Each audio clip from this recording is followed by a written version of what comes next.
Hello കൂട്ടുകാരെ, നമ്മൾ കടയിൽ നിന്ന് കഴിച്ചിട്ടുള്ള പാലക് മട്ടറാണ് ഇന്ന് തയ്യാറാക്കാൻ വേണ്ടി പോകുന്നത് കേട്ടോ. നമ്മൾ ചോറിൻ്റെ കൂടെ വരെ ഇത് നല്ല ടേസ്റ്റാണ് കേട്ടോ. അപ്പോൾ അതെങ്ങനെയാണ് തയ്യാറാക്കേണ്ടതെന്ന് കണ്ടാലോ, റെസ്റ്റോറൻറ്റ് സ്റ്റൈലിൽ നേരെ വീഡിയോയിലേക്ക് പോകാം.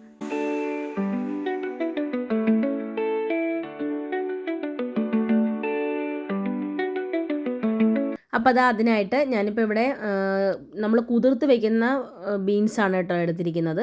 ഇല്ലാന്നുണ്ടെങ്കിൽ ഫ്രഷ് ആയിട്ടുള്ള ബീൻസ് കിട്ടും കേട്ടോ.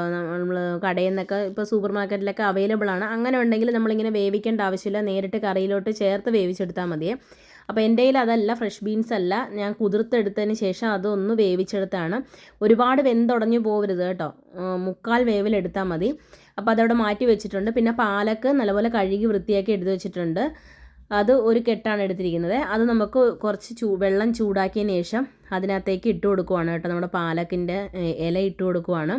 അപ്പോൾ അതിൻ്റെ കൂട്ടത്തിൽ തന്നെ എരിവിന് വേണ്ടി 2 പച്ചമുളകും കൂടി ചേർത്ത് കൊടുക്കുന്നുണ്ട് കേട്ടോ. നിങ്ങളുടെ എരിവിനനുസരിച്ചിട്ട് പച്ചമുളക് ചേർത്ത് കൊടുക്കാം. അപ്പോൾ അതാ ഇവിടെ നല്ലപോലെ തിളച്ച് നമ്മുടെ പാലക്കൊക്കെ ഒന്ന് വെന്ത് വന്നിട്ടുണ്ട്. ഈ ഒരു പരുവത്തിൽ നമുക്ക് വേറൊരു വെള്ളത്തിലോട്ട് മാറ്റാം.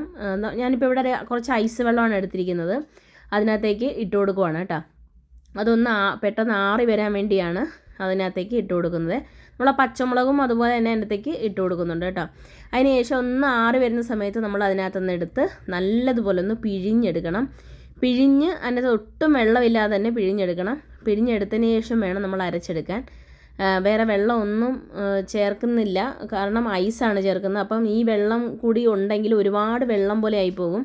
അതുകൊണ്ടാണ് നല്ലപോലെ പിഴിഞ്ഞെടുക്കാൻ പറഞ്ഞത്. ഇനി നമുക്കൊരു മിക്സി ജാറിലേക്ക് മാറ്റുന്നുണ്ട്.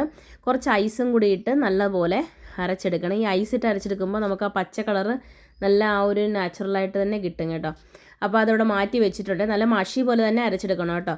വേറൊരു പാനിലോട്ട് എണ്ണ ഒഴിച്ചു കൊടുക്കുന്നുണ്ട്. 1 ടേബിൾ സ്പൂൺ എണ്ണ ഓയിലാണ് ഒഴിച്ചു കൊടുത്തത്. അതിനകത്തേക്ക് ജീരകം, ചെറിയ ജീരകം ഒരു ടീസ്പൂൺ ഇട്ട് കൊടുത്തതിന് ശേഷം ഒരു നുള്ള് കായപ്പൊടിയും കൂടി ഇട്ട് ഒരു 2 ടേബിൾ സ്പൂൺ വെളുത്തുള്ളി കൊത്തി അരിഞ്ഞതും കൂടി ഇട്ട് കൊടുത്തതിന് ശേഷം നല്ലതുപോലെ ഒന്ന് കളറൊക്കെ ഒന്ന് ചേഞ്ചായി വരുന്ന സമയത്ത് നമുക്കതിനകത്തേക്ക് ഒരു സവാള നുറുക്കിയതും കൂടി ഇട്ട് 2 ബേ ലീഫും കൂടി ഇട്ട് നല്ലതുപോലെ ഒന്ന് വഴറ്റിയെടുക്കണം കേട്ടോ. ആ നമ്മുടെ സവാളയുടെയൊക്കെ ഒരു കളറൊന്നൊക്കെ ഒന്ന് ചേഞ്ചായി വരട്ടെ. അതിനുശേഷം അതിനകത്തേക്ക് ഇഞ്ചി നുറുക്കിയത് ചേർത്ത് കൊടുക്കാം. ഇഞ്ചി ആദ്യമേ തന്നെ ഇട്ട് കൊടുക്കരുത്, അതിൻ്റെ ഒരു ഫ്ലേവർ ആ കറിക്ക് വേണം. അതുകൊണ്ടാണ് ഈ രണ്ടാമത് ചേർത്ത് കൊടുക്കുന്നത്. അപ്പം ഇഞ്ചി ഒരു ടീസ്പൂൺ ഇട്ട് കൊടുത്താൽ മതി. അതും കൂടി ഇട്ട് കൊടുത്തതിന് ശേഷം നല്ലപോലെ ഒന്ന് ഇളക്കി അതിൻ്റെയൊക്കെ ഒരു പച്ചമണം മാറുന്നിടം വരെ ഒന്ന് ഇളക്കി കൊടുക്കണേ. അപ്പോൾ അത് അതിൻ്റെയൊക്കെ ഒരു ഇതൊക്കെ കളറൊക്കെ ചേഞ്ച് ആയി വന്നിട്ടുണ്ട്. ഇനി അതിനകത്തേക്ക് 1/2 ടീസ്പൂൺ മഞ്ഞൾപ്പൊടി, 1 ടീസ്പൂൺ കാശ്മീരി മുളക് പൊടി, 1.5 ടീസ്പൂൺ ഇതാണ് ചേർത്ത് കൊടുക്കുന്നത്, മല്ലിപ്പൊടിയാണ് ചേർത്ത് കൊടുക്കുന്നത്. ഇനി അതിനകത്തേക്ക് കുറച്ച് കടലമാവും കൂടി ചേർത്ത് കൊടുക്കുന്നുണ്ട്. അതൊരു 2 ടേബിൾ സ്പൂൺ കടലമാവാണ് കേട്ടോ ചേർത്ത് കൊടുക്കുന്നത്. അതും കൂടി ചേർത്ത് കൊടുത്തതിന് ശേഷം നല്ലതുപോലെ ഒന്ന് വഴറ്റിയെടുക്കണം. ഈ കടലമാവ് ചേർക്കുന്നത് എന്താണെന്ന് വെച്ചാൽ നമ്മുടെ കറിക്ക് നല്ലൊരു തിക്നെസ് കിട്ടാൻ വേണ്ടിയാണ് കേട്ടോ ഇത് ചേർത്ത് കൊടുക്കുന്നത്. പക്ഷേ ഒരു പ്രത്യേക ടേസ്റ്റും ആയിരിക്കും.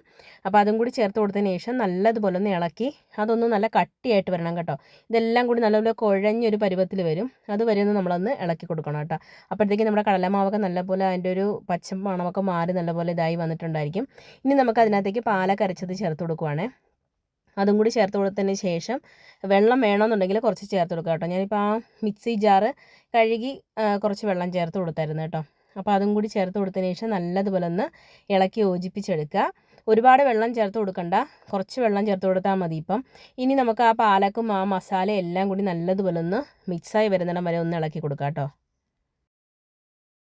ഇപ്പോൾ അതെല്ലാം കൂടി നല്ലപോലെ മിക്സായി വന്നിട്ടുണ്ട്. ഇനി നമുക്ക് അതിനകത്തേക്ക് നമ്മൾ വേവിച്ച് വെച്ചിരിക്കുന്ന പട്ടാണി ഇട്ട് കൊടുക്കാം, ഗ്രീൻ പീസ് ഇട്ട് കൊടുക്കാം. അതൊരു 2 കപ്പ് ചേർത്ത് കൊടുക്കുന്നുണ്ട്. ഇനി അതിനകത്തേക്ക് ആവശ്യത്തിനുള്ള ഉപ്പും കൂടി ചേർത്ത് കൊടുക്കണേ.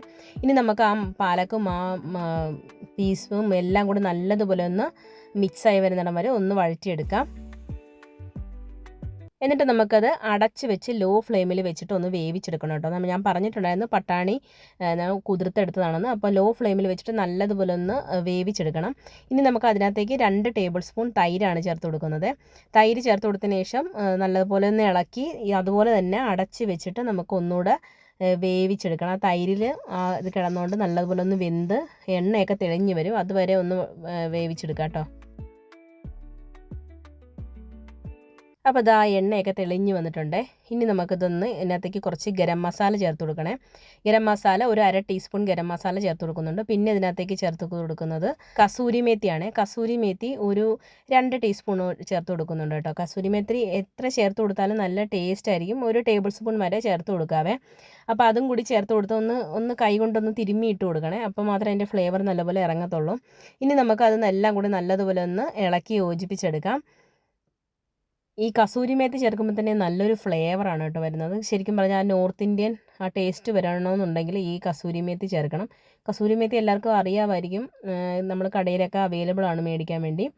അപ്പോൾ അതും കൂടി വഴറ്റി കൊടുത്തതിന് ശേഷം അതിനകത്തേക്ക് കുറച്ച് ചാറ് വേണമായിരുന്നു. അപ്പോൾ അതുകൊണ്ട് അതിനകത്തേക്ക് ഒരു 1/2 കപ്പ് വെള്ളം ചേർത്ത് കൊടുത്തിട്ടുണ്ട്. ചൂട് വെള്ളമാണ് ചേർത്ത് കൊടുക്കുന്നത്, പച്ചവെള്ളം അല്ല കേട്ടോ ചേർത്ത് കൊടുത്തത്. നല്ല ചൂട് വെള്ളം ചേർത്ത് കൊടുത്തിട്ടുണ്ട്, ഒരു 1/2 കപ്പ്. ഇനി അതവിടെ കിടന്ന് നല്ലപോലെ ഒന്ന് തിളച്ച് വരട്ടെ. തിളച്ചത് ആ മുകളിലൊക്കെ എണ്ണയൊക്കെ തെളിഞ്ഞൊന്ന് കളറൊക്കെ ചേഞ്ച് ആയി വന്നിട്ടുണ്ട്. ഇനി നമുക്ക് കറിയിലേക്കുള്ള താളിപ്പ് ചേർത്ത് കൊടുക്കാം. അതിനായിട്ട് നെയ്യാണ് എടുത്തിരിക്കുന്നത്. 1 ടേബിൾ സ്പൂൺ നെയ്യ് ചൂടാക്കി അതിനകത്തേക്ക് വെളുത്തുള്ളി ചെറുതായിട്ട് അരിഞ്ഞത് ഒരു ടീസ്പൂൺ ചേർത്ത് കൊടുക്കുന്നുണ്ട്. ആ വെളുത്തുള്ളിയൊക്കെ ഒന്ന് കളറൊക്കെ ഒന്ന് ചേഞ്ചായി വരണേ, നല്ലതുപോലെ ഒന്ന് ആ ഒരു മൊരിഞ്ഞ് വരണം. ഇനി നമുക്ക് അതിനകത്തേക്ക് ഒരു കളറിന് വേണ്ടി കാശ്മീരി മുളക് പൊടി ചേർത്ത് കൊടുക്കുന്നുണ്ട്. ഒരു ടീസ്പൂൺ കാശ്മീരി മുളക് പൊടിയും കൂടി ചേർത്ത് നമ്മുടെ കറിയിലോട്ട് ചേർത്ത് കൊടുക്കുവാണ്. കറിയിലോട്ട് അതിൻ്റെ പൊക്കത്തോട്ട് ചേർത്ത് ഒഴിച്ച് കൊടുത്തു കഴിഞ്ഞാൽ നമ്മുടെ കറി ഇവിടെ റെഡി ആയിട്ടുണ്ട്.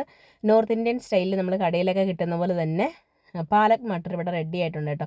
നല്ല ടേസ്റ്റാണ് കേട്ടോ. നമ്മൾ ചപ്പാത്തിയുടെ കൂടെയൊക്കെ നല്ലൊരു കോമ്പിനേഷനാണ്. ബസ്മതി റൈസ് അതിൻ്റെ കൂടെയൊക്കെ നല്ലൊരു കോമ്പിനേഷനാണ്. അല്ല ചോറിൻ്റെ കൂടെയും നല്ല ടേസ്റ്റ് തന്നെയാണ് കേട്ടോ. അപ്പോൾ എല്ലാവരും ട്രൈ ചെയ്ത് നോക്കുക. ട്രൈ ചെയ്ത് നോക്കിയിട്ട് ഫീഡ്ബാക്ക് ഇടാൻ മറക്കരുത്. പുതിയൊരു വീഡിയോ ആയിട്ട് വരുന്നിടം വരെ thanks for watching. Thank you. By.